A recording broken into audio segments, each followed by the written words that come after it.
Okay, good evening, everyone.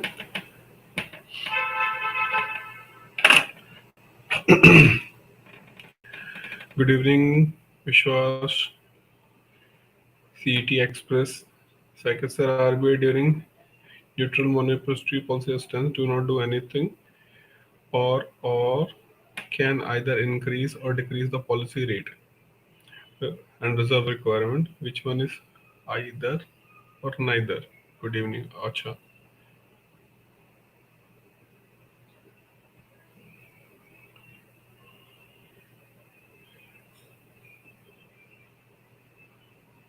See, Cycle. One is accommodative stand and one is neutral stand. Accommodative stand means कि RBI is ready to accommodate in order to help government to manage the growth rate, right? So RBI is not going to hike the interest rate in order to control the inflation.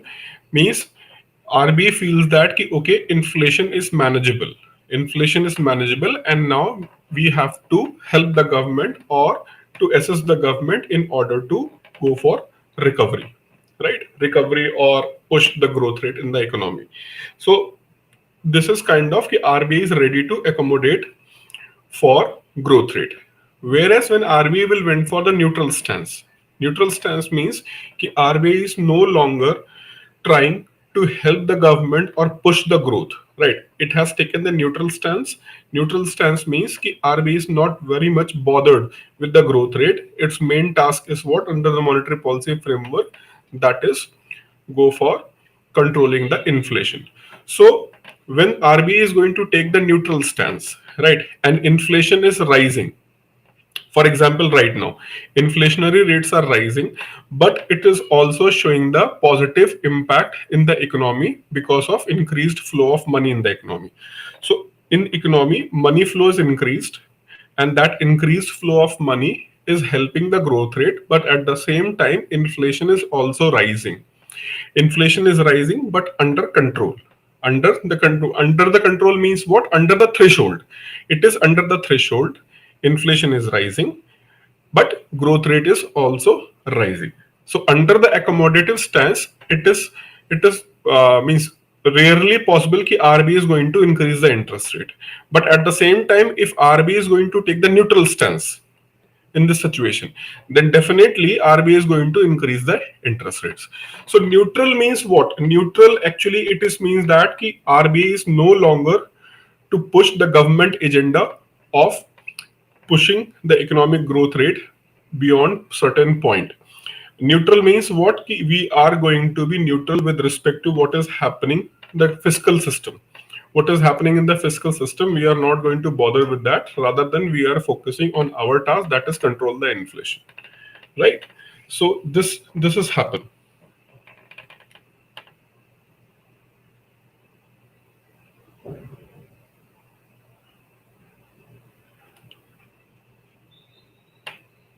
So you guys got the idea of new setup. Hi Raj, I'm feeling better day by day. So my target is to come up with the optimum performance by Sunday. So I was able means I thought that I'll take 2 hours class today, but I don't want to push right now. So probably from Sunday or from after Sunday, I will take proper 2 hour classes, and if required, I will take another session.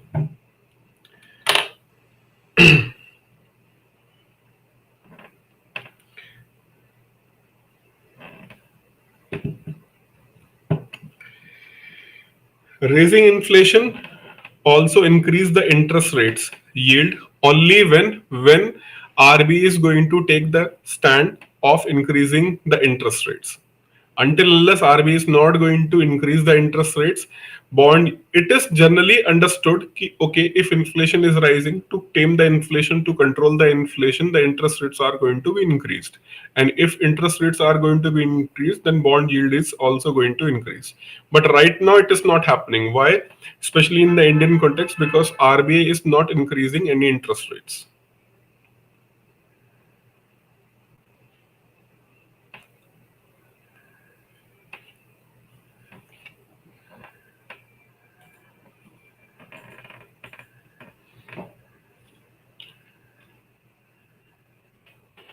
Just give me a second. Any other question? RA operation twist. Acha.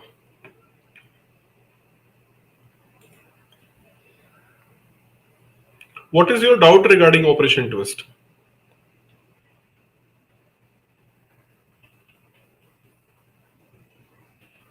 What is your doubt?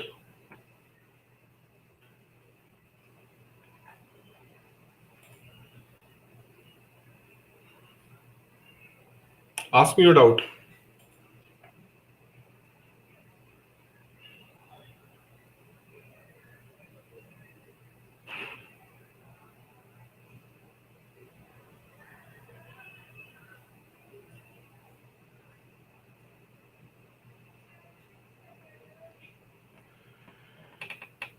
Notes of live classes Sagarika is not available till then now, and it's means live classes notes I have not given it yet. How it is simultaneously selling and the purchasing limit long term. See, this is what the confusion you have. Operation twist is not just focus for only long term. Operation twist is a kind of operation where you will do two simultaneous operations. Right, two simultaneous operations are going to be happen. Just give me a second.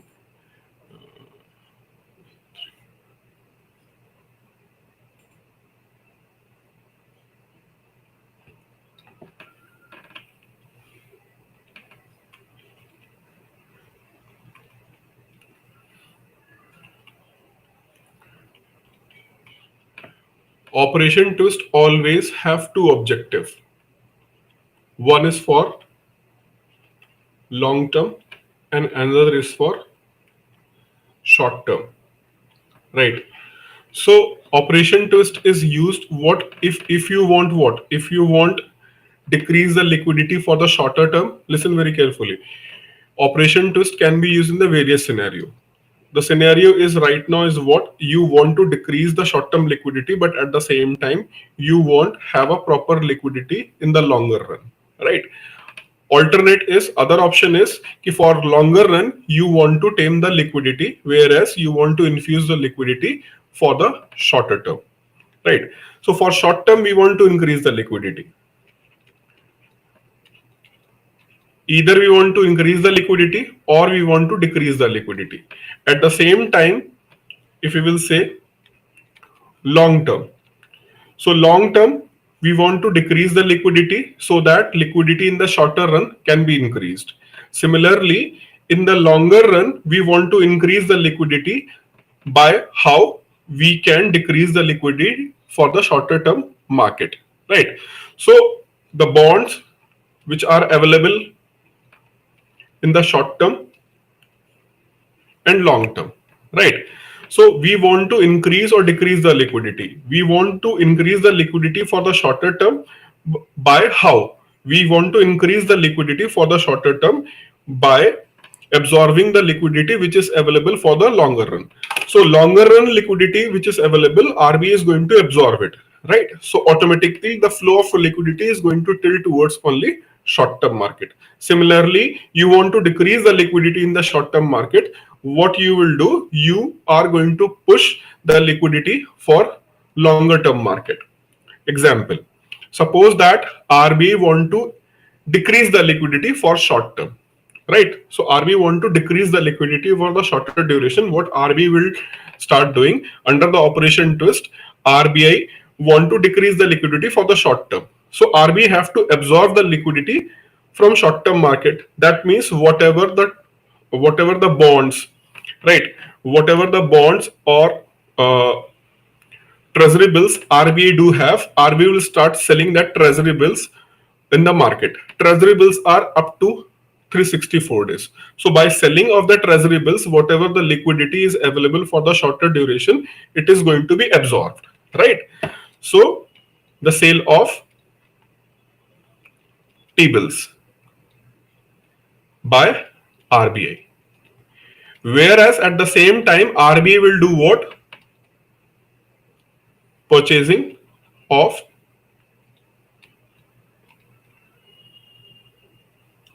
government bond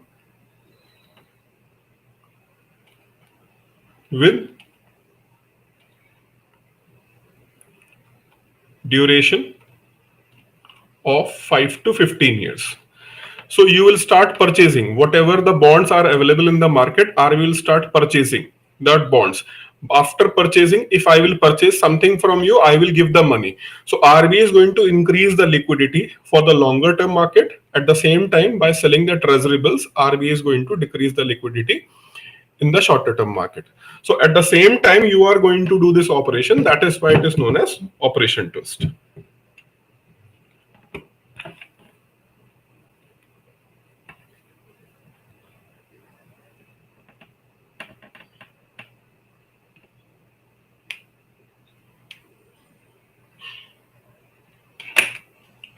So, so operation twist is what? Operation twist is basically we are targeting the long-term security.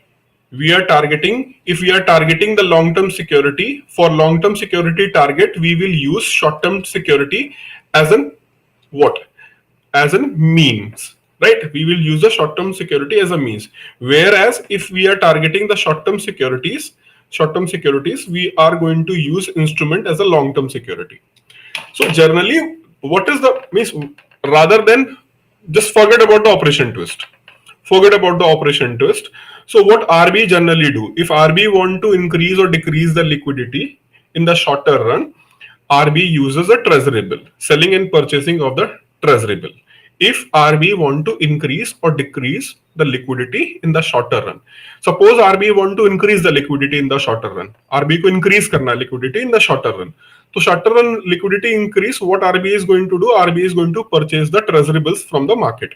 It is going to increase the short-term liquidity, right? Whereas if RBI want to decrease the liquidity, RBI starts selling the treasury bills. Similarly, for the longer run, if RBI want to increase or decrease the liquidity in the longer run, RBI use the government bonds, and by selling and purchasing of the government bond, RBI is going to what? Increase or decrease the liquidity for the longer duration. But what we want to adjust both at the same time. We want to adjust both at the same time. Then RBI will do both operations, right? Selling of short-term security plus purchasing of the long-term security, or purchasing of the short-term security and selling of the long-term security. So don't confuse with that. Just try to understand what is an objective. If objective is only short-term liquidity, then RBI is going to sell or purchase the short-term liquidity. If objective is long-term liquidity, RBI is going to use open market operation. But when the situation arises ki, okay, for short term we want to increase or decrease, at the same time we want to change the liquidity for the longer run. Both we have objective. For example, in this case, this is the objective. This is the objective, increasing the liquidity for the shorter run, decreasing the liquidity for the longer run. Or the other objective is what? Other objective is this. This is our objective. In that case, you need an operation twist.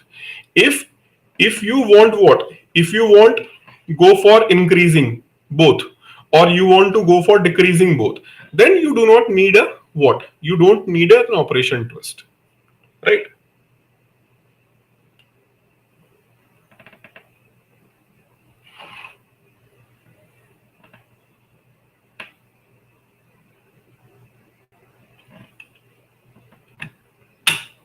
Why you want to call it sterilization? Why you want to call it as a sterilization?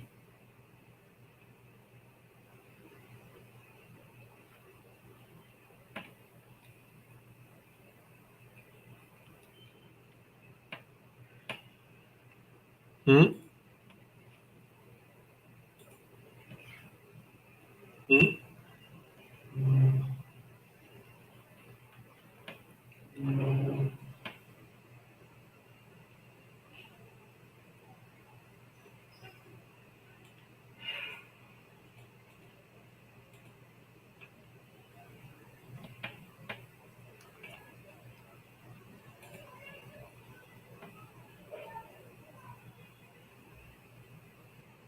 Sir, have you taught operation twist in the previous lecture? नहीं भाई, just अभी explain किया, just explained right now operation twist. Any doubt from the previous class?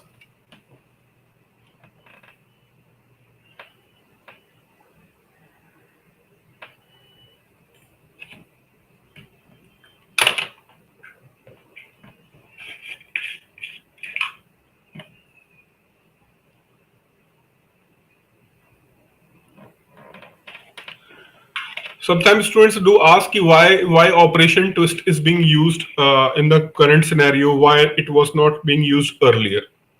For example, in 2014-15, when means I was teaching, there is a no term like a operation twist in Indian economy.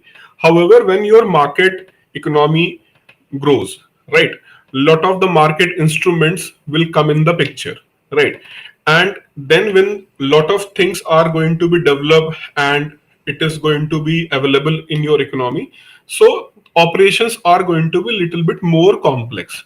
So using of operation twist in the Indian economy, it is showing that India is one of the leading emerging market economy in the world. Otherwise, you do not need, you need either decrease or increase the liquidity both for the shorter run and longer run. But this indicates the Indian economy go for what? More and more market integration, right? This foreign investments and FIIs, they are flowing, means they are coming to the Indian economy. So overall, it is going to, it's an indicator that Indian economy is in right course of action.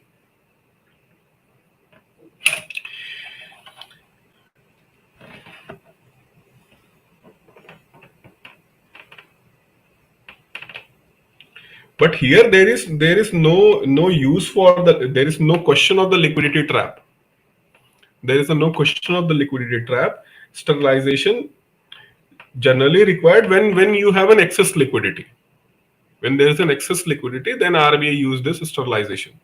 So having an excess liquidity is a particular case, and that particular case do not say that it is a short term or long term, right? So sterilization is a completely different phenomena used in the different scenario, not related to this operation twist.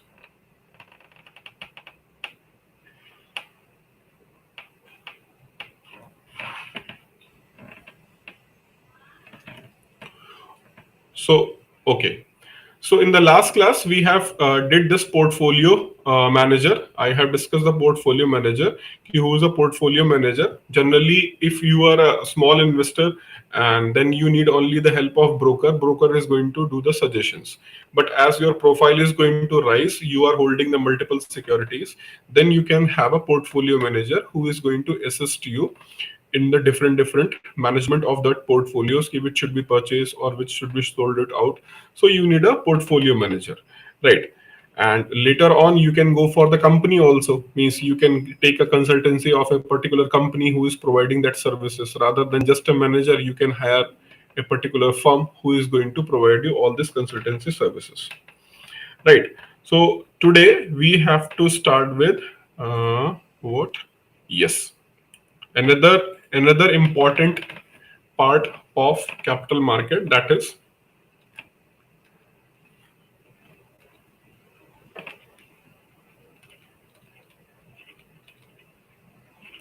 institutional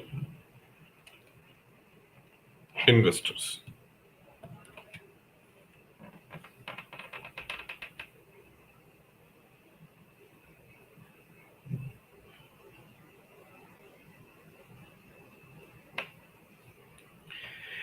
when I explained last time, I have given the example, right? So that is used in Indian economy till then now, but it doesn't mean that the reverse cannot be used. When I have given you the example when I explained last time, that was based on the Indian case. Indian case, what is happening in the Indian scenario. But operation twist doesn't limit itself to the Indian case only. Operation twist means simultaneously selling and purchasing of. What is operation twist? Simultaneous selling and purchasing of government securities by central bank to adjust short and long term liquidity. Right. So this is the general definition. Whereas for the case of RBI, they have used this term only: selling of the long term, and purchasing of the short term. So selling of the long term security means what? You want to tame the liquidity for the long term, and purchasing of the short term security means what? Purchasing of the short term securities. If you are purchasing the short term security, you are increasing. So what is our objective? Our objective is increase in short term and decrease in long term. This is our objective. So for that, RBI have uses that thing, right? And what is happening, because RBI is trying to help the government. Why I'm using this term help? Because despite knowing that inflation is reaching to its peak point, inflation is reaching to its peak point, still RBI has taken the accommodative stance.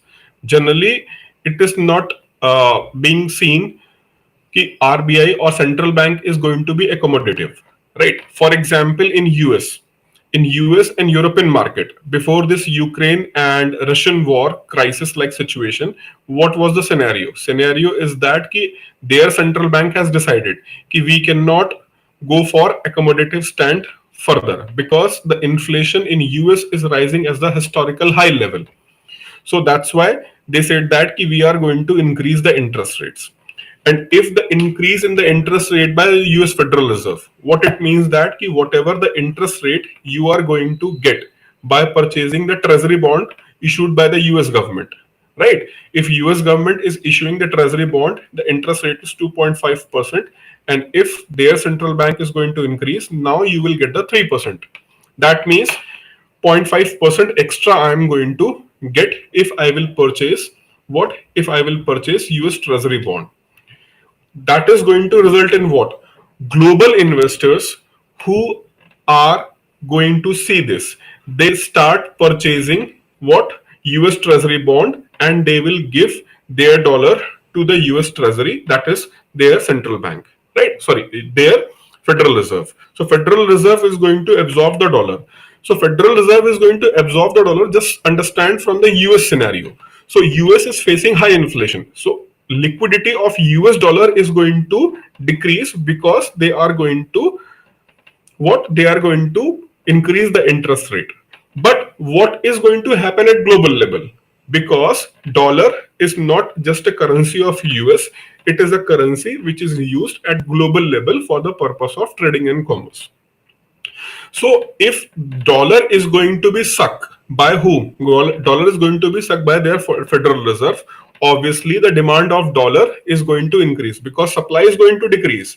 Why supply is going to decrease? Everybody will try to purchase the treasury bonds because their interest rates is high. So this is why those investors who are investing the money in the Indian economy, what they will do, they will try to flee their money. They will try to flee their money so that they can make more profit by investing that money back to the US market. Right. So maybe kind of the liquidity issue can raise. So accordingly, RBI have to adjust its stance also.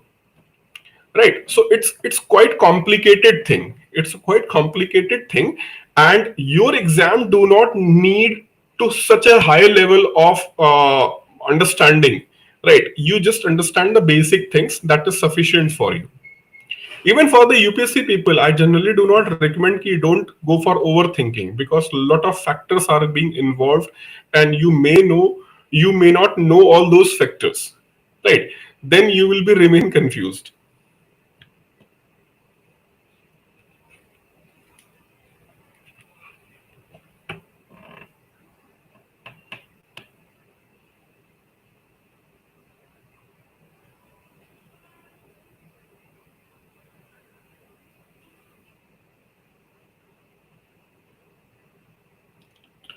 Raj, I'm bad in terminologies. What is CFA?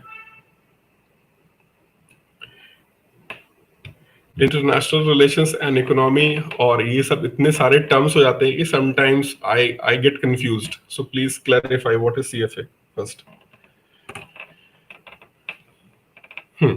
So let's go with this institutional investors.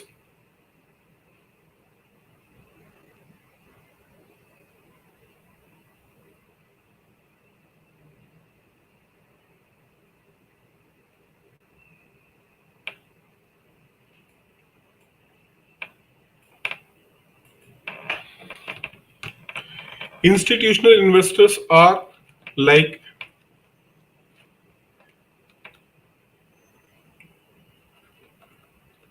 merchant banks, like banks, financial institutions.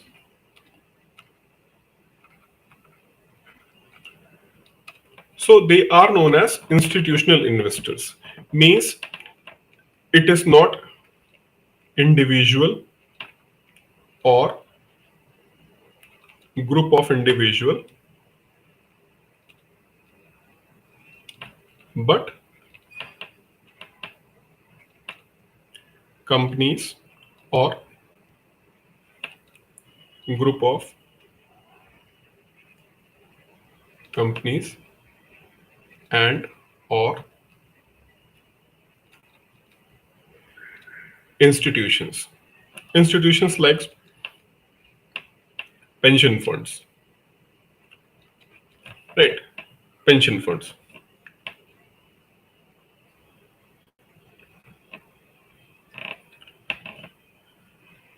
Acha, charter financial analyst. Okay, fine. So it's a good idea to hold CFA. Please clarify.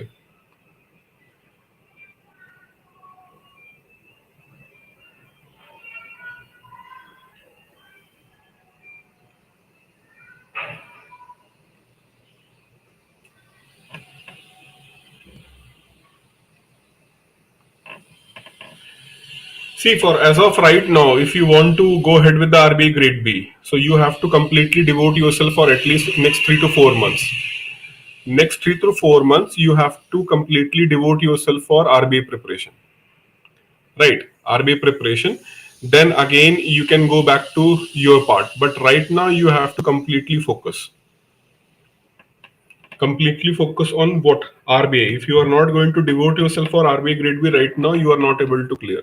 This is the high time you have to completely focus on RBI Grade B. Whosoever, means not only him, anyone who is doing whatever, doing your graduation, post graduation, or doing some job, you have to sacrifice. Sacrifice in the sense of, for example, if it is possible, and you can take a leave, and prepare well. Right. Take a leave and prepare well. Not possible for 3 months or 4 months right now. Then at least for last 1 month or 45 days, try to take a leave. For any work, whatever you are doing, right? Even if it is for means leave without pay, go ahead with that, right? Because this is the time where you have to be completely focused on the RBI Grade B. Because this exam, the good competition is being there. Generally in IBPS and other exams, most of the people who are unemployed, right? Unemployed, and they do not have, all of them do not have an ability to clear, or they have not cleared any exam at yet. They are appearing there. But in the RBI Grade B, most of the people who are a serious candidate, they are already a banker. And once you will clear one exam, that is going to give you the immense confidence. Even you are maybe not able to recognize that confidence, but it is always a disguise or in the subconscious. What I have cleared the exam, so I can clear another competitive exam also. So this kind of the confidence is always being there. Number one. Number two, in the interview, they always give extra weightage to those people who already cleared. Extra weightage means what? They are not going to give you the extra marks, but they are not going to deduct the marks. For example, there are two candidates, candidate A and candidate B. So both of them have answered, suppose, 10 questions out of 15. Out of 15, both have answered same questions, same, each and everything is same. Like, so in the ideal condition, if each and everything is same and they have answered only 10 question out of 15 question, and A is already a banker, so A have high possibility to get more marks. It's never like that कि अरे आप तो bank में आपको ये भी नहीं पता, right? So people think that they are going to make this a statement कि you are in the bank and still you don't know this thing. It's not like that. They understand कि right now where he is sitting, it's a pressure situation. It's not doing the routine work. It's a pressure situation. So maybe he is not able to answer because of the intensity of the moment, that is interview board. He is sitting in front of such kind of the people. So maybe, but he is working, so he know how to work. So we have to put less amount of resources to train him, less amount of resources, or we can give him the crucial task even from the beginning itself, right? So this is always have the mind in any organization, not only in grade B, any organization where you are going to appear in the interview and you are already working for the government. Definitely you are going to be on the edge, whatever the organization, doesn't matter. So institutional investors, I was explaining institutional investors, and institutional investors, they are going to participate in the secondary market as well as primary market. In the primary market, I already explained. For the secondary market, again, I am telling you, all these banks, financial institutions, pension fund, mutual funds, all these are going to participate. One part mutual fund, I am just making this term again and again, but I have not explained that yet. I will explain, then I will connect with all these things, primary market, secondary market, derivative, all these things, exchange traded fund. I will complete that one. Means I will explain you the mutual fund later, right?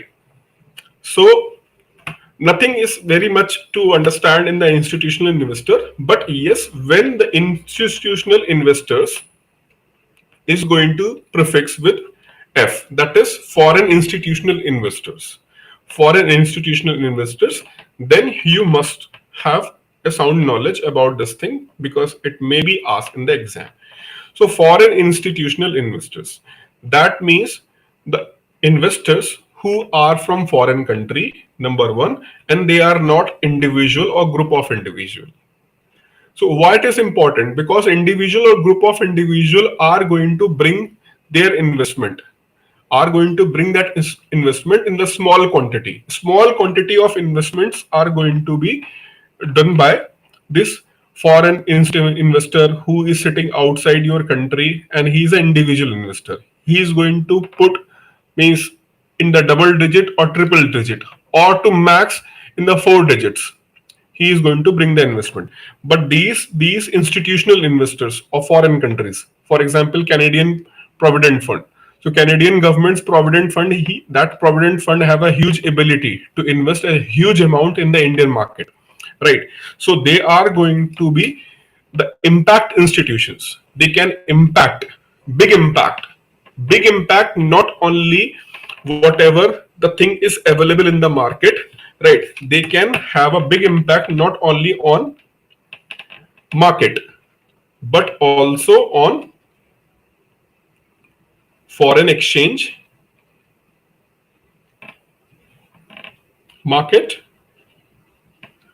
plus balance of payment account. So both they are having this impact power. They can impact because their ability to bring or withdraw huge amount of investment in a single instance. So that is why it is required they must be monitored in the proper manner, and their inflow must be what? Their inflow must be restricted. Means restricted rather than being restricted. The appropriate word is their investment must be properly overlooked. Right? It should be overlooked properly, and it should be regulated properly on even daily basis. Right? Because you can see that their investment not only going to impact the market but also the foreign exchange and BOP also. So this is why if it is involved automatically when it is about the regulation of FII, RBI is automatically going to be involved here. Right? RBI is already going to be involved here. And as per the RBI guidelines, the foreign institutional investors, how much they can invest? How much they can invest at a time? Anybody want to give the answer? What is the limit set by the RBI for foreign institutional investors? You will try to answer me. Meanwhile, I will drink this water.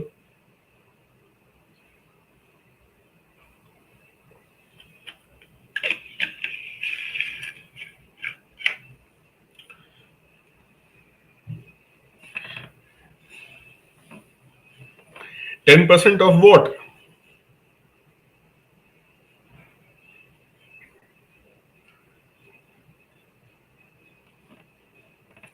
%10 of what?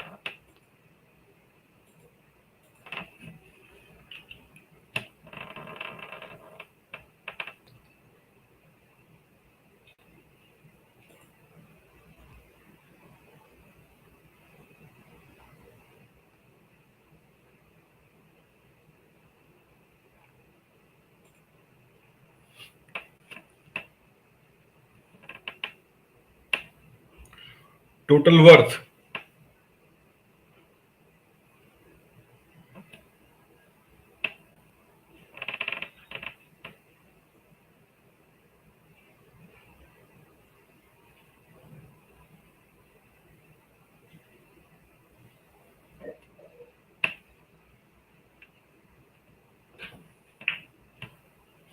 And what if it is not a listed company?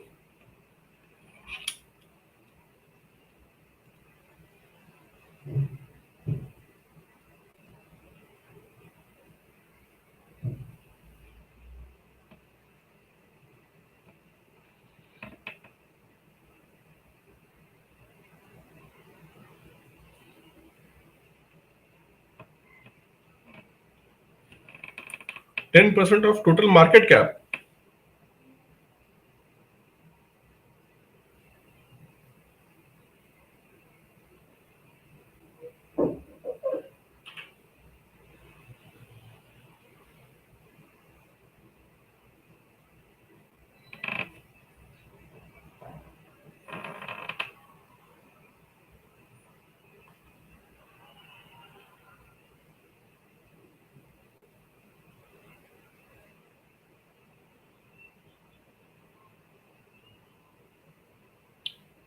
Then even if the investment is below 10%, it will be the FDI.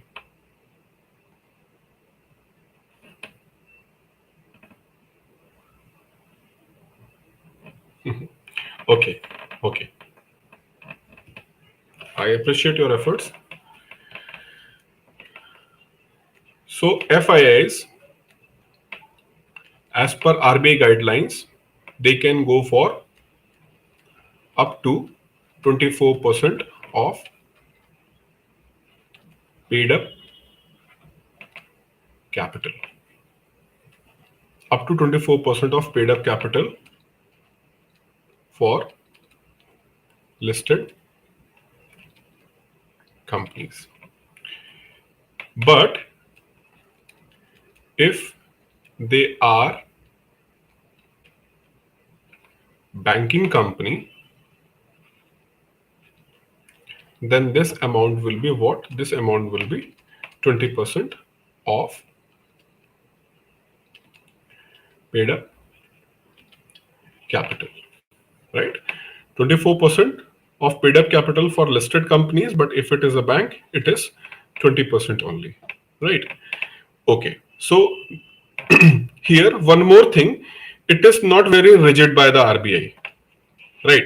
It is not very rigid by RBI, especially for this case. In the first case, it is not very rigid. What it means that in the certain cases, with the permission of RBI, the FIE investors can increase their investment in the particular company. But for that, you need an approval of Reserve Bank of India, and for that, RBI has created a separate categories.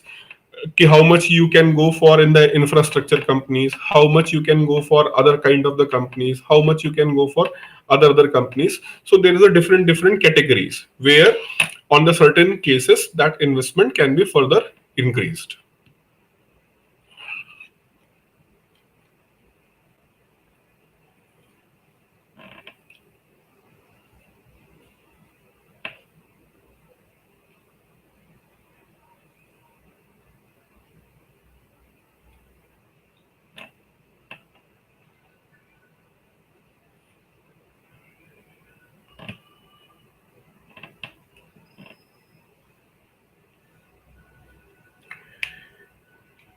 See, don't confuse yourself unnecessary. There is no need to put FDI. I do not understand what we are trying to learn. Try to focus here. What knowledge you have, use that knowledge at different level. Here, just you have to focus on FIA. Don't try to mingle FIA and FDI right now. First, understand it properly. Right. Whenever you want to compare the FDI investment and FIA investment, first make a clarity about what is FDI investment and what is FIA investments. Right. What are the terms and conditions put by the Reserve Bank of India for particular investment? So we are focusing right now on FIA. We focus on the FIA. No need to compare. First learn the FIA, then learn the FDI, then try to compare. Right. So for comparison, you must have a equal knowledge of both things. Only then you can compare. If you have a half-baked knowledge for the one thing and another thing is okay, full knowledge is being there, it is not going to produce a desired result. You will be remain confused. Right. So we will discuss the FDI versus FIA later. But here you have to focus only on what? FIA investment. We are discussing the capital market right now. And to market, what you are going to do? You are basically focusing on the FIA investments. And Raj, as I told you, it's completely depend upon the Reserve Bank of India on the case by case basis. RBI is going to take this case by case basis. If it is allowing you right now, it doesn't mean that it is always going to allow you portfolio investment debt. If things are going to be changed under the Foreign Exchange Management Act, RBI may be not going to allow you for the 100%. Maybe it is going to limit to 51% or 74%. So it's a dynamic in the nature. It's a dynamic in the nature, not rigid and strict in the nature. However, the some kind of the threshold, you can have this in the mind. The threshold is what? Threshold is 24% and 20%. Okay.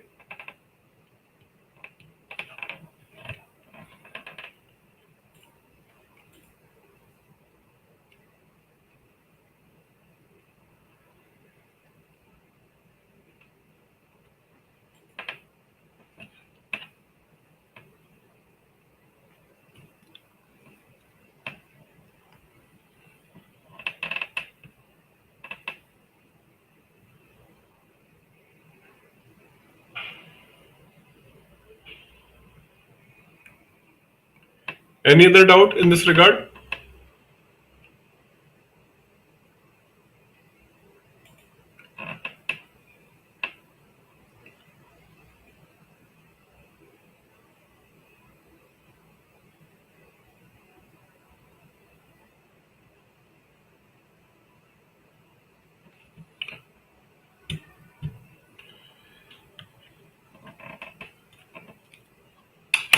So FIAs can invest in the Indian market, but while investing, right, they must have to limit themselves up to 24%, right? Up to 24%.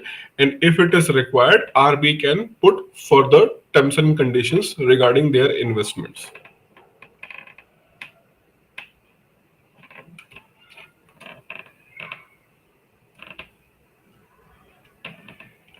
And if you want to go through the detailed guidelines of the RBI, I will share the link.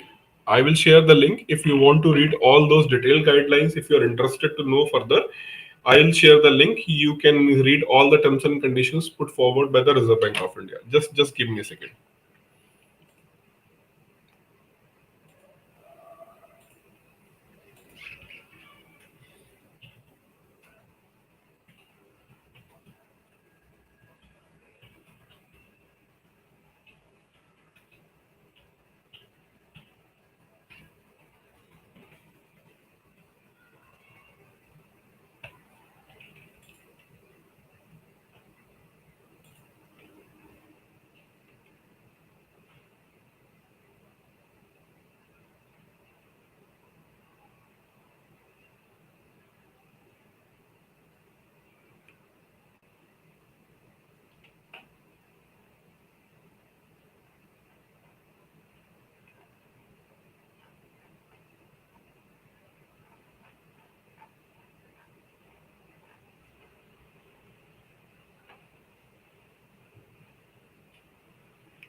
Okay, just give me a few minutes. I will means in the few minutes I will share that link. You can go and see all these things. But one more thing I just want to mention here, when we say the foreign investors, right? Foreign investors,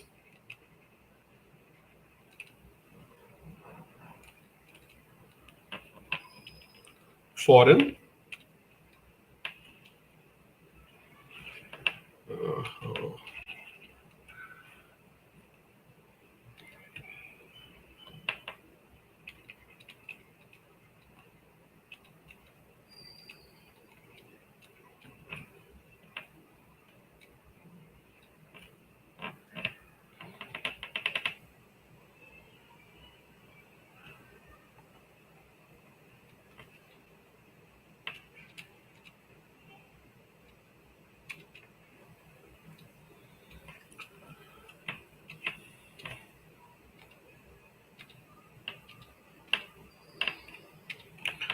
So what I explained here, this limit, 24% and 10%, sorry, 20%, that is for other foreigners.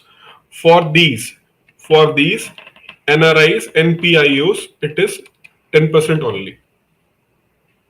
It is 10%, not more than 10%. If they are NRI or they are PIOs, they can invest only 10%,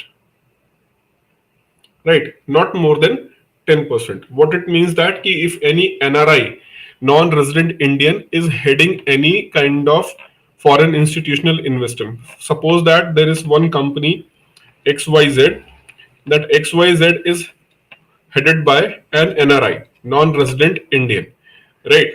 If it is headed by that NRI, that is holder of XYZ company from Canada.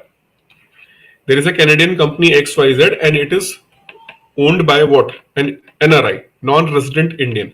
Then in that case, he have a limit of up to 10% only rather than this limit of 24%. What about PIOs?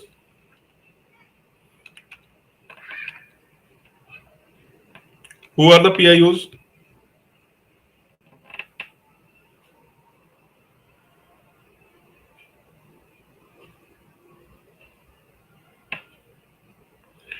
Sir मैंने course लिया है और मुझे दिक्कत आ रही है, उसमें कोई फोन नहीं उठा रहा, कैसे कांटेक्ट करूं?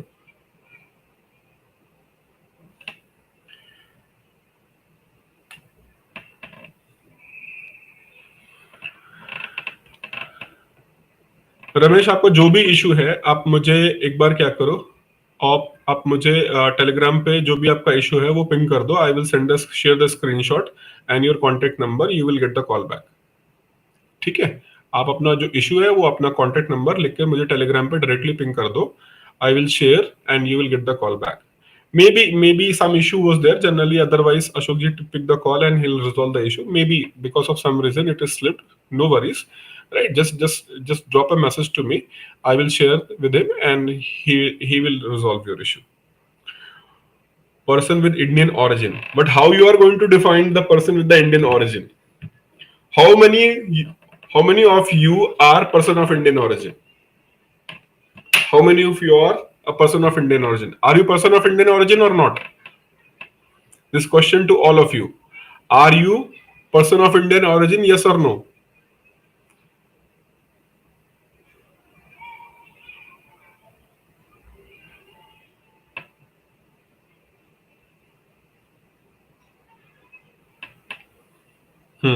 Chetan is saying this. Yes, I am person of Indian origin.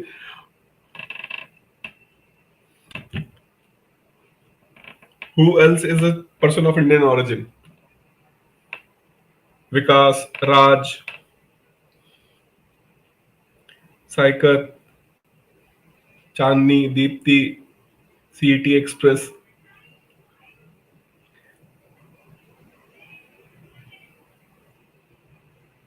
Bhavna, Vishwas.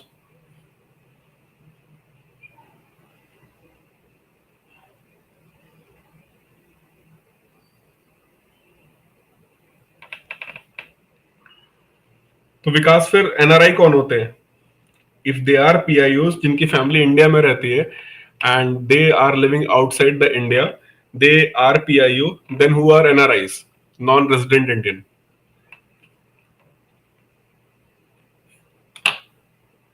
बताओ, ये थोड़ा सा इंटरेस्टिंग है इसलिए मैं पूछ रहा हूं.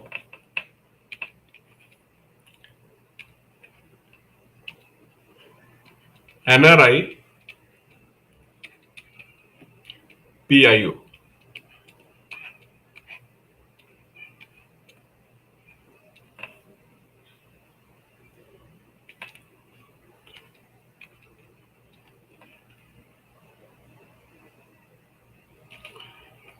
Is NRI a citizen of India?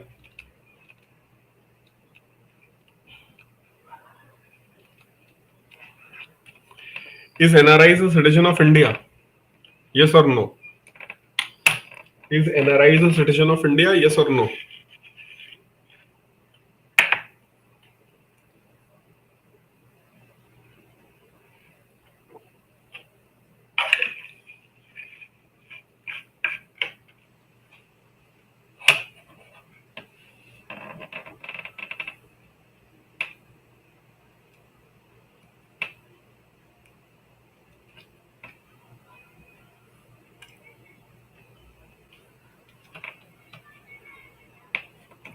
Chalo, okay, I'll give you an example.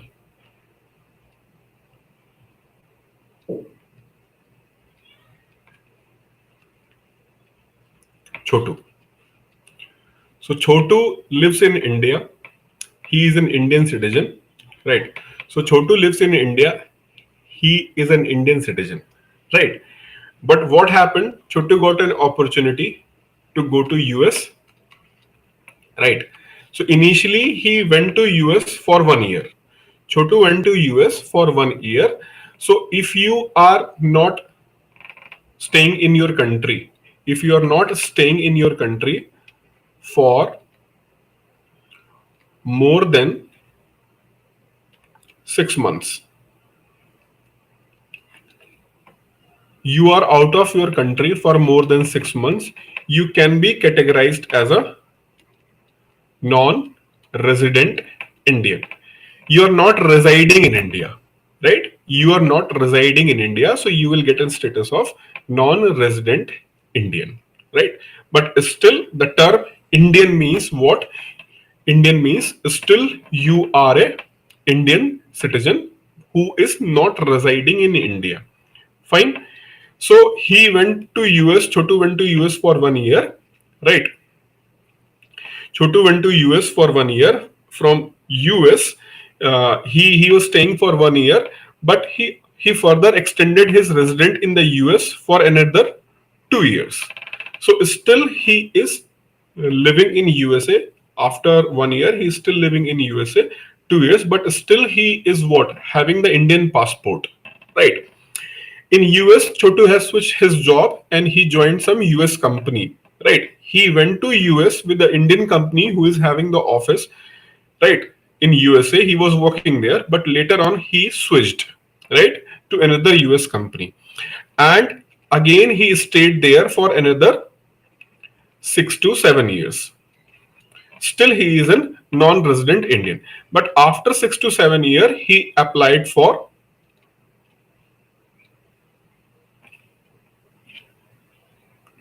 citizenship of USA. And he is already having, means staying in United States for almost 10 years, right? He's already staying in USA for almost 10 years. And that's why on his good behavior in each and everything, his persona, after considering all those factors, US government has given the citizenship to him. So now he is an NRI. Earlier he was non-resident Indian with Indian citizenship. Non-resident Indian with Indian citizenship. But now he is what? Now he is non-resident Indian without Indian citizenship.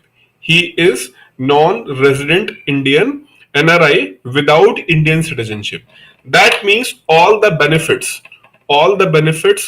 fundamental right which is available to him as an Indian citizen will be revoked because India has a single citizenship kind of the system. Once you will hold a passport of any other country, right? Once you will hold a passport of any other country, that means automatically your Indian citizenship is over. The good example is Akshay Kumar, right? He is a Canadian passport holder. Canadian passport holder means once you are going to have any other country's passport, that means your Indian passport is automatically going to be invalid because India issue the passport only to the Indian citizen, right? And once you will hold the passport of any other country, that means you are a citizen of that country. So once you will take the citizenship of any other country, automatically your Indian citizenship is going to be seized.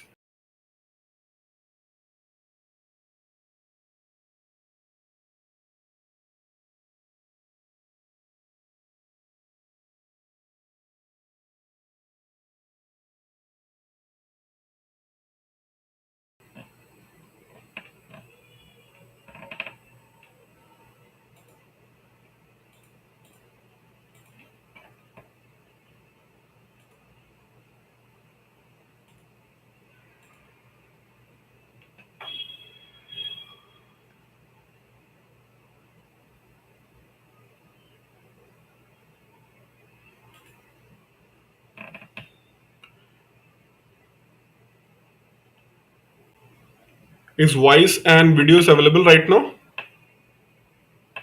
Because some disturbance was there. Is it available right now?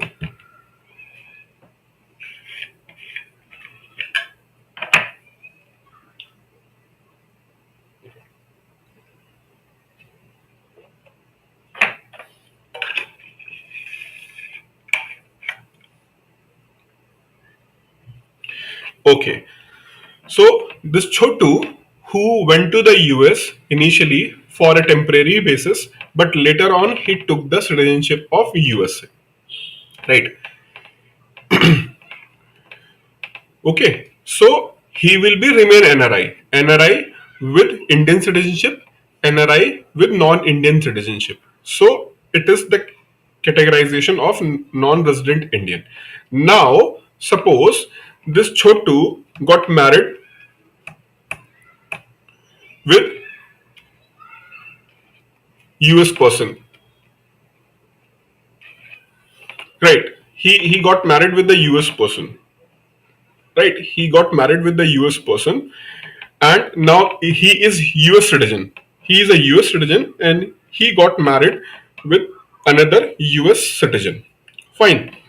Now the siblings of Chotu Suppose that M1 and M2, they are sibling of what? They are sibling of छोटू, मतलब छोटू के बच्चे हैं ये, right? तो छोटू के M1 और M2 जो हैं, they are going to be known as PIO, person of Indian origin.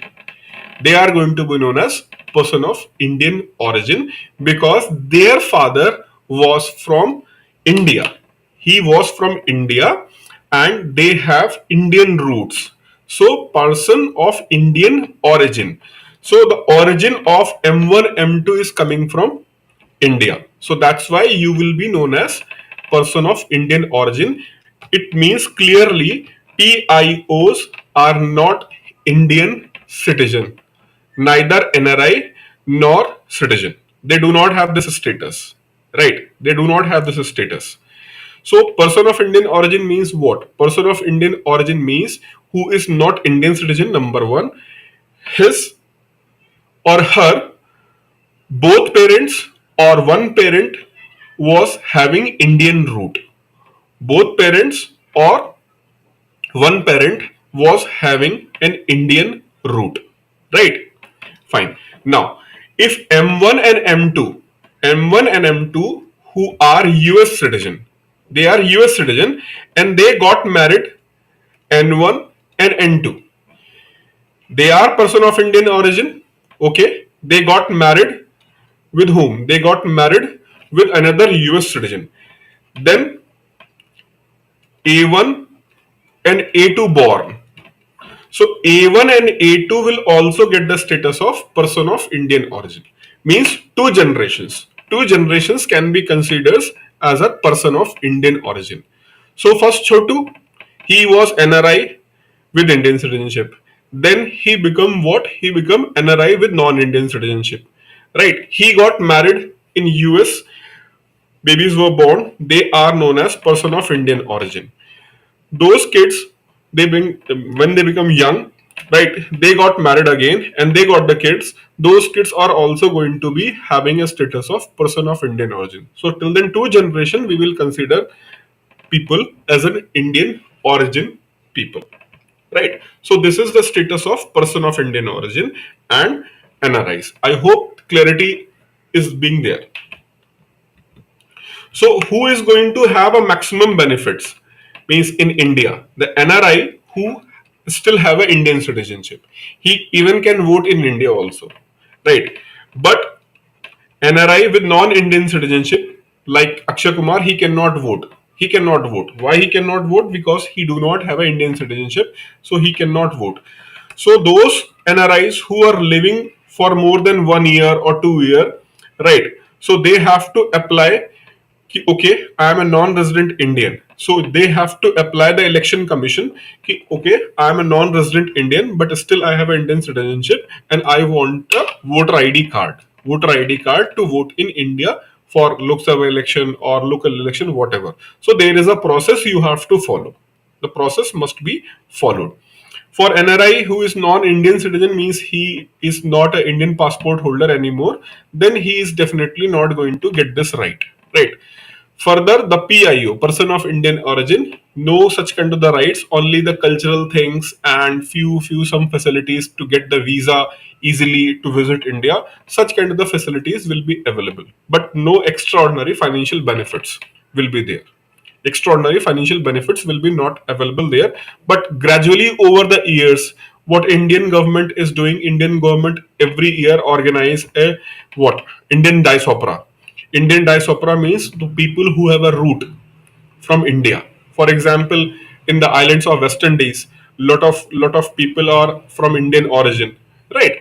So for that, to make a Indian community bigger and bigger and stronger, most of the time we every year we do this thing. What? The Indian diaspora, and we invite all most influential people around the world who are having the Indian roots, right? So in this way, the person of Indian origin, and on the basis of that, some concession, not big concessions, some concessions, some relaxations are available in every parlance. every parlance, including the financial parlance. But whenever it comes about what? Whenever it comes about the investments, they are having more limitations rather than freedom. Like here, 10%.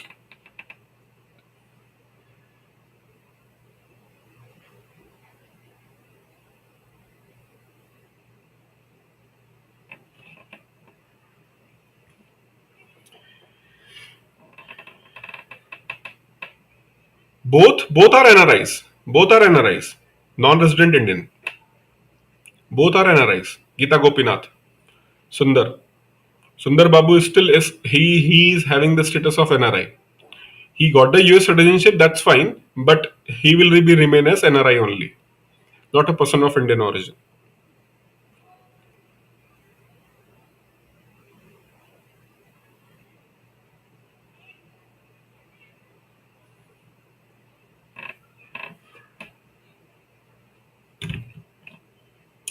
Okay.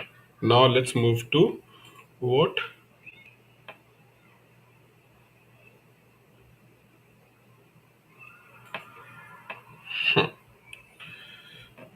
So all background is ready. Let's do the trading. अब trading करते हैं. But for again trading, what we have did, we know that who can trade. Foreign institutional investors can trade. FIIs can trade. Right. FIIs are involved. Right. FIIs, portfolio manager. Right. Portfolio manager, broker, investor, sub broker is involved. Right. And issuer, not Ishwar. Ishwar is a Hindi word for God. Issuer is an English word who is issuing his security. Right. Now let's see how this security moves in the market. Right. How security is going to be moved in the market. So security is going to issued by whom? Security is going to be issued by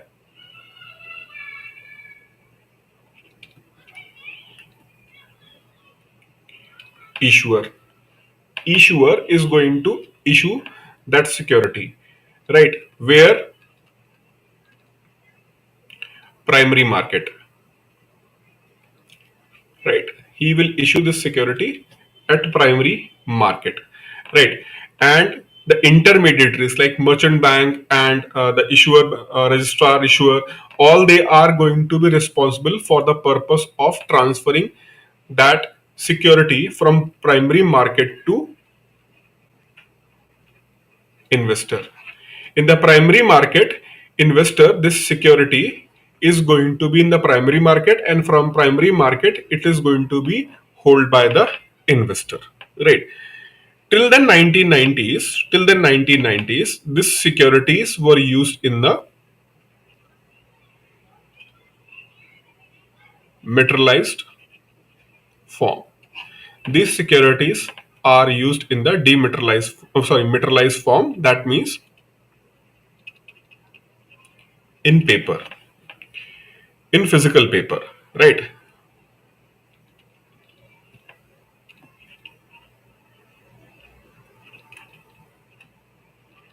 In physical paper. But after the scam and the problems related to what? Problems related to trade those securities, it was decided that we will use a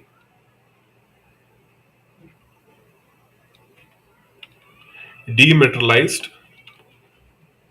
form of security. Okay, dematerialized form of the security. So since 1990s, we are using the dematerialized form of the security. Okay, is it possible today you can have that security in the physical form? Is it possible today? What do you think? Is it possible today to have that security in the physical form rather than in the electronic form? Is it possible? Is it possible in today's world? Means now we have a demat account, brokers like Grow and other apps are being there, is it possible for us to hold that in what? In the physical form?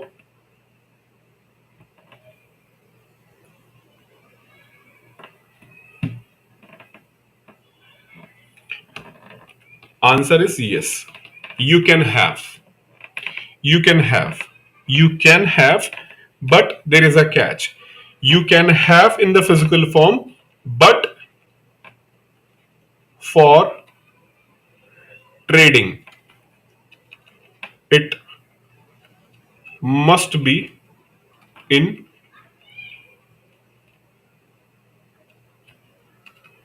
materialized form. That means what? Suppose that I have purchased the security issued by TCS company, right? So I hold approximate, suppose that 1 lakh shares. I hold 1 lakh shares of the TCS company. And now what I feel that it's too much for me to do the trading and all, right? I don't want to trade further in the market, right? I'm not willing to be the part of all this process, and I have 1 lakh shares, and TCS is a good company. Every year, because of I am having 1 lakh shares of the company, definitely I am going to get a rich dividend at every year, and that is sufficient for me for my survival as an old man, right? So I can consider that what I can consider that dividend given by the TCS as my remuneration, and that is sufficient for me. So I don't want to trade it further. So I will request, please give me that securities in the physical form. Then the appropriate body will take necessary action and they will give it to you in the physical form, right? So you can have it in the physical form. Now just suppose if that shares which are in the electronic form through the dematerialized process, they are in the electronic form, okay? If they are going to be held by either anyone, whether it is a issuing company or any other person, maybe they will not act in the impartial manner. Maybe they will not act in the impartial manner. Number one problem. Number two problem, maybe they do not act properly in the stipulated point of time. I just want my shares. I do not want to trade. I just want to hold it with myself. Right? I don't want to trade. So I need my shares. I need my shares. I do not want to put in the electronic form. Right? For the trading purpose. So if it is going to be held by any person who is having their vested interest, for example, issuer, broker, or stock market, right? If they are going to hold it, then these people who have vested interest means stock market, stock exchange, broker, or the issuer, if they are going to hold it, then definitely it is going to problem for me. Maybe I'm not going to get it on time, the process will be delayed, or maybe I will be denied. So we need a separate entity who can hold it either in the dematerialized form when it is being used for the trading purpose, and when I want in the physical form, they can give me in the physical form. So by having such kind of the need, we do have a mechanism of depositories. Depositories must be there, so that depository is going to hold that security. So once the company has issued, right, securities issued by whom? Securities issued by the issuer. When the issuer is going to issue that security and it is going to be purchased by investor, right? It is purchased by the investor in what? Dematerialized form. That security is going to be held by whom? Depository. Example, we have two depositories. One is NSDL and other is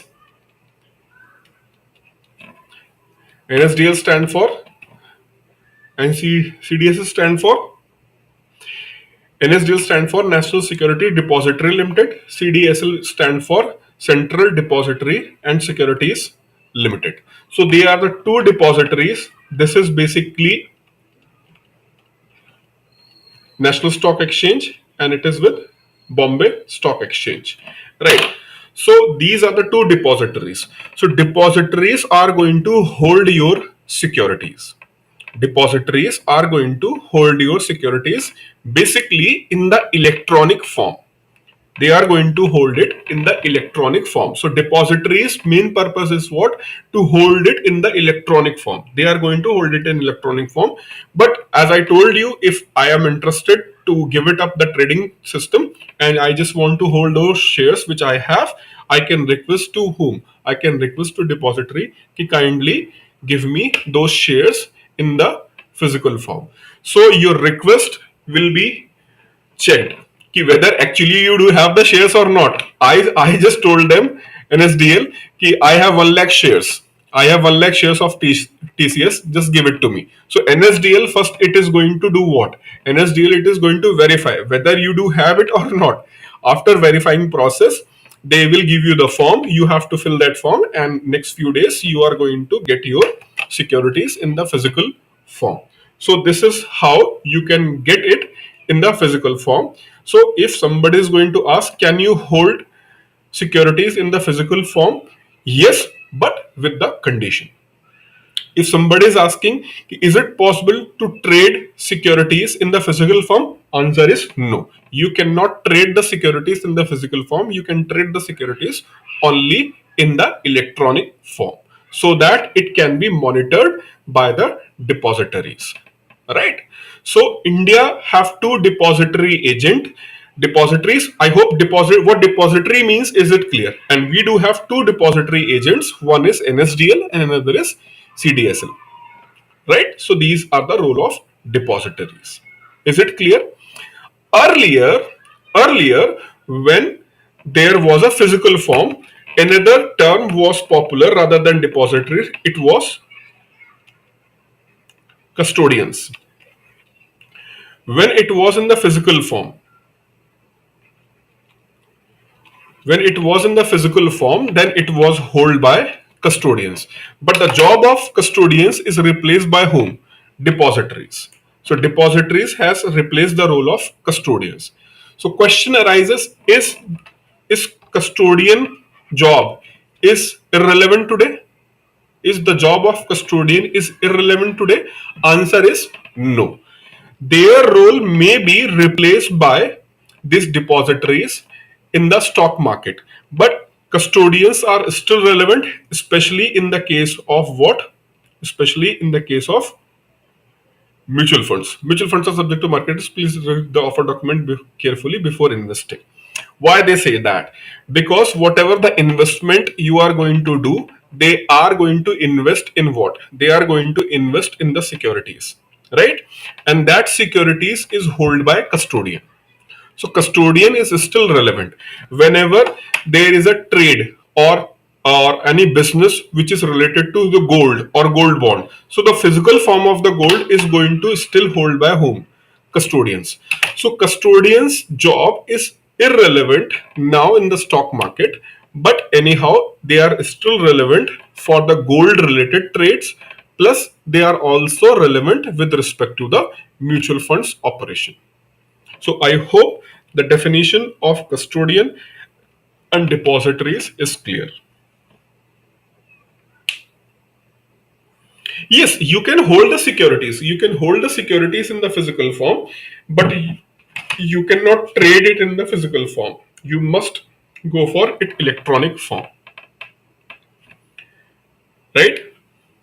Clear?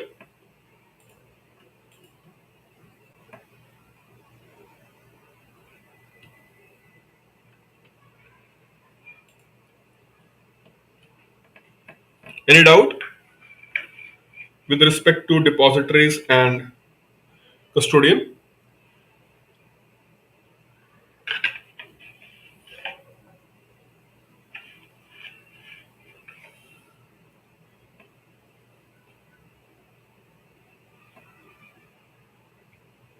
Okay, fine, good.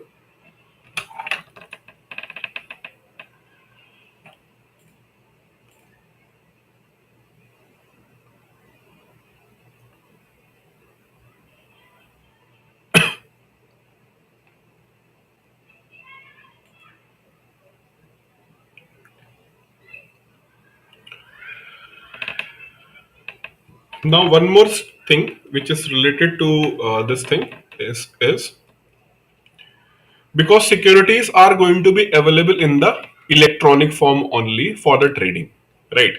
So if the thing which you are going to trade is in the electronic form, so the account which is used for that trading, it also must be in the electronic form, right? It must be in the electronic form. We called it as a demat account, right? Demat account. And there are three kind of demat accounts. One is for investors, one is for investor, other is for clearing corporation, third is for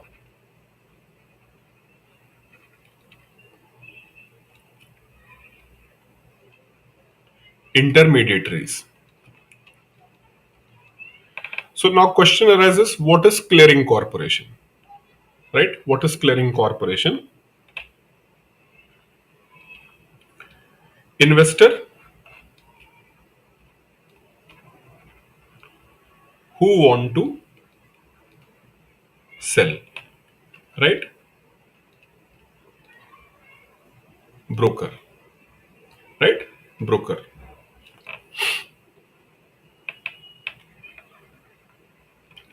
Investor who want to purchase.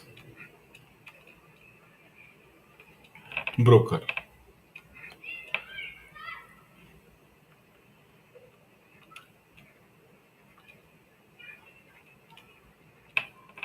Clearing corporation.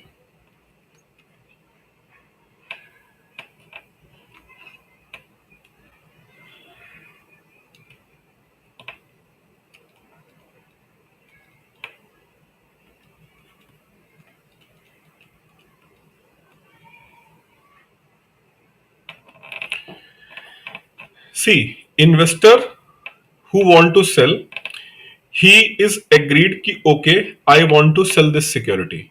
Broker told him that ki this is the profit you are going to get it, right? So you can sell it. So investor agreed. So if investor agreed, he will allow his broker, he can take the security, from NSDL on his behalf, and he can give that security to another broker who will transfer it to whom? Who will transfer it to other investor. So how the process will start? Broker will call to investor and he will tell the price, and if investor is okay, he will say that okay, fine, I'm initiating the transaction. So he will initiate the transaction, he will apply to NSDL.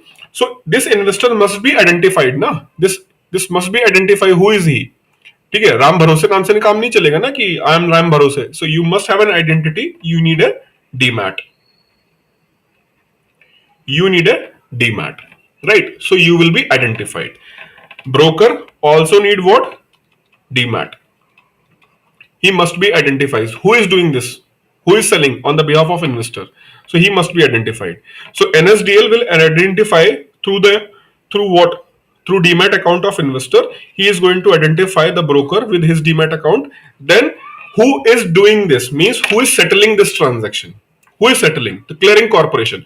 Clearing corporation is going to settle this thing. I am going to settle. So clearing corporation is going to say that ki broker number 2, broker number 1.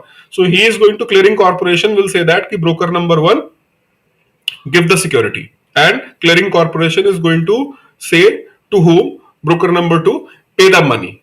So this settlement is going to be held under the Clearing Corporation of India. So the Clearing Corporation of India, or whatsoever the clearing corporation, whosoever the clearing corporation, they must have also their own demat, right? So demat can be at 3 level, that is at the investor level, and this is the corporation level, and this is at the intermediary level. So in this way the entire transaction will happen. Fine. So NSDL is going to held Earlier, it was holding the security for investor A. Now, NSDL is have that electronic form of the security, but now in the name of B. Earlier, it was having in the name of A. Now it is having in the name of B. So वो हर्षद मेहता वाला जो scam था earlier before this means depository, it was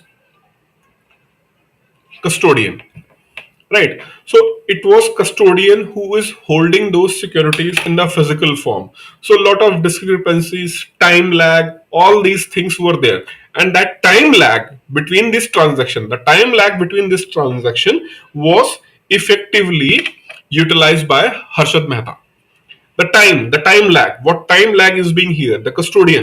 So he hit that custodian part, right? And the time taken by this all transaction, he started making the money. So this is why it was very important to convert all this process in what, all this process in the electronic form.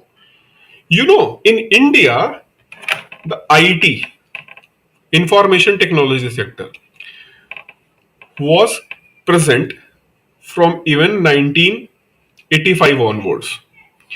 But it was scam of 1991 scam, the scam which was held.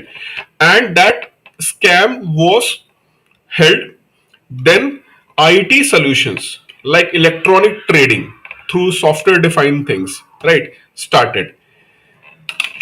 Then this IT become very popular and common kind of the thing because it is a kind of solution which can even prevent the bigger kind of the crisis. So the orientation of Indians towards this IT field was started with that process of scam. Then the process was introduced of doing the trading in the electronic form, having the accounts in the electronic form, all these things. So IT was there, but the IT has revolutionized the market business from 1990s onwards. That is why IT got an eye of Indians. क्यों रे भाई साहब, ये तो कुछ खतरनाक चीज है, right? It's a kind of what, it's a kind of a solution to a problem, right? So aptech, a lot of computer based firms, even people who did their diploma from aptech, they went to the US in 1995, 1996. Till then, 1997, 1998, people went to the US. They just did the aptech diploma, computer diploma from aptech, and they got the job in United States of America, right? Because we understand the power of this IT in 1990s. This technology was already in the use even 10 to 15 years back in US and the other European market, especially in the US, right? So this is why the IT got a what, push in India.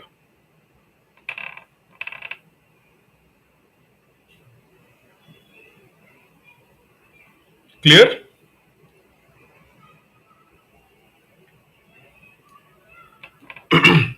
So how the trading happened in the market, is it clear?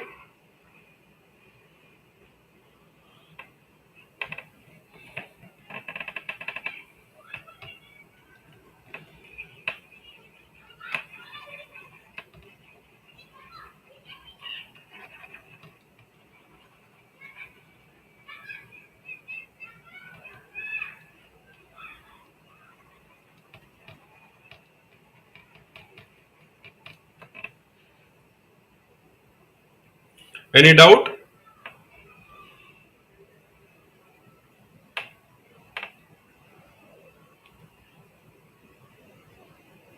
So, with all this knowledge, are you feeling enlightened? Means feeling good, having such kind of the knowledge from root to top. Not still we have not reached to the top, but I did from very roots. So I hope basically you get the idea ki how the market works.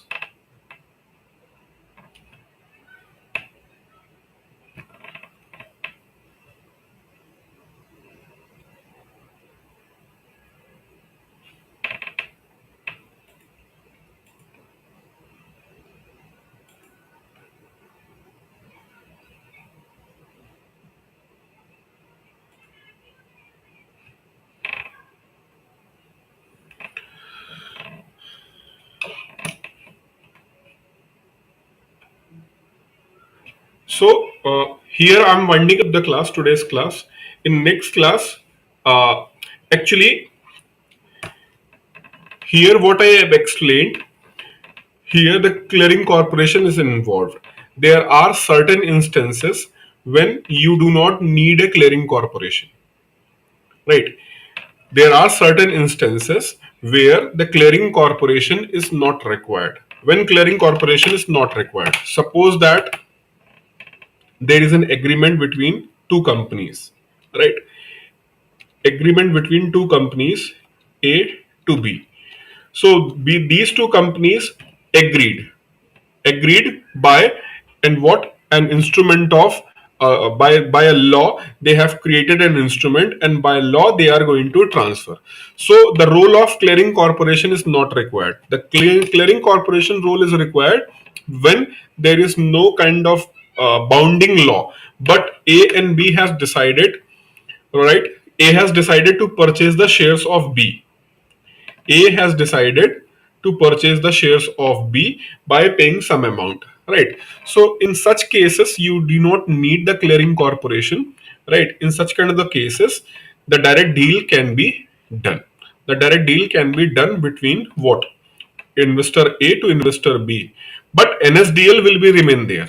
NSDL is going to supervise in the sense the transfer of the securities of B to A, it is going to be done at NSDL level, right? So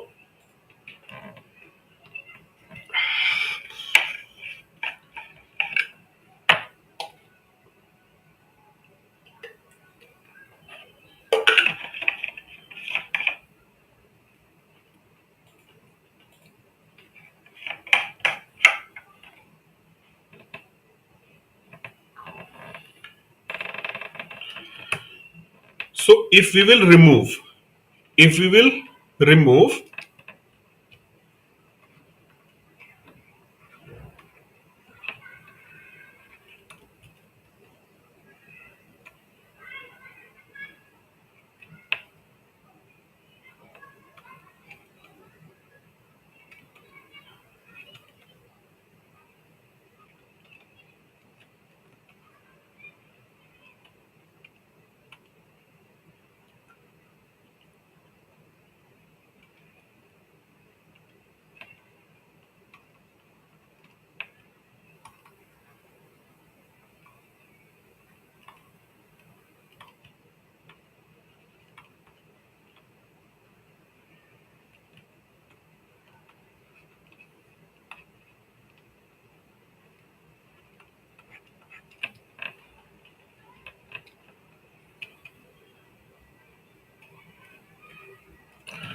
So there will be two kind of the transactions.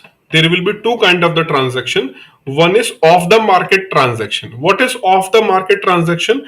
Off the market transaction involves investor who is willing to sell, investor who is willing to purchase, brokers, and NSDL. NSDL will transfer the ownership, right? It will transfer the ownership. Clearing corporation is not required because it is off the track agreement between two firms to exchange those things under a particular frame of law they have signed both, right? So you do not need a clearing corporation. So off the track, right? Off the market, sorry, off the market and with the market. So off the market, clearing corporation is not involved. So two kind of the transaction we generally see in the stock market. Either it is off the market or it is in the market. Generally, what we see in the stock exchanges, most of the time we see this kind of the system. Retail investors, clearing corporation is being there. But when the institutional kind of the transfer, one institution is transferring the securities to other institution, in that case, clearing corporation's role is not required. For example, a pension fund of Canada. Pension fund of Canada is transferring their securities of particular Indian company to, suppose, PF fund of UK, right? So Canadian PF fund have invested in the securities of Indian company, right? Now they are transferring with the mutual agreement between UK's PF fund, right? So with the mutual agreement, they are transferring the holding of this A company's securities from Canada to UK PF fund. In that case, you do not need what? You do not need a clearing corporation.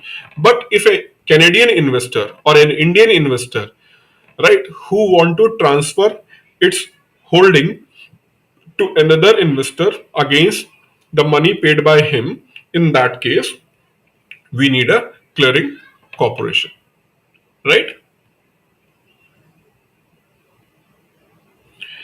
So we did the trading. अब settlement कल करेंगे, right? How the settlement works, we will do it tomorrow. Settlement and types of stock exchanges, we will do it tomorrow. Today, enough is done with this respect to what? With respect to this part. Okay.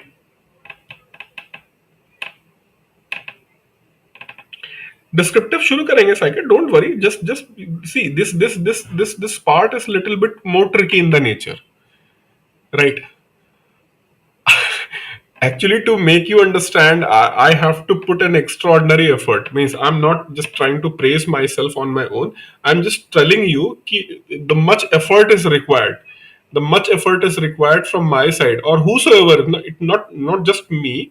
Anyone who want to explain this part, we must have to read all those things even before coming to the lecture. And while doing the lecture, I have those books. Maybe for some point I have to take the reference, and I will not going to hesitate. I will take the reference. It's not like that कि अरे what student will think कि sir तो book से देख के पढ़ाते हैं.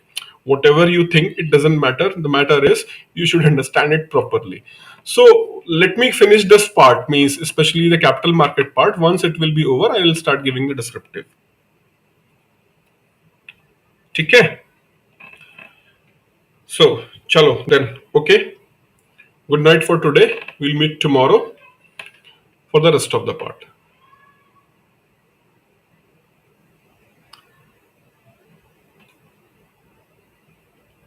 Sujit, free classes sufficient. Anything which is free is not sufficient.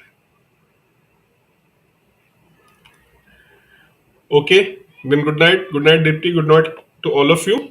See you tomorrow.